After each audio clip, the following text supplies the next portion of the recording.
راځئ نن خو د جمعې د مونځ د طریقه زده کړئ په اسانو الفاظو کې درته وایم. د جمعې د مونځ 12 رکاته دي.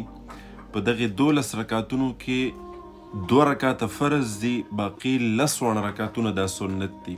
او یو اهمه خبره ده چې د جمعې په دې 12 رکاتونو کې دغه 12 رکاتونه دا ټول ډک دي، یعنی خالی رکات پکې نشته، تش رکات پکې نشته دی. طریقه د کولو دا ده چې اول چې کله تا جمعې ته ځان تیار کو، که ته په کور کې او که په مسجد کې 4 رکاته سنت وکه. بیا د هغې نه پس د امام سره 2 رکاته فرض وکه. بیا د هغې نه پس بیا 4 رکاته سنت وکه، بیا 2 رکاته سنت وکه. نو په دې طریقې سره به ستا د جمعې مونځ مکمل شي.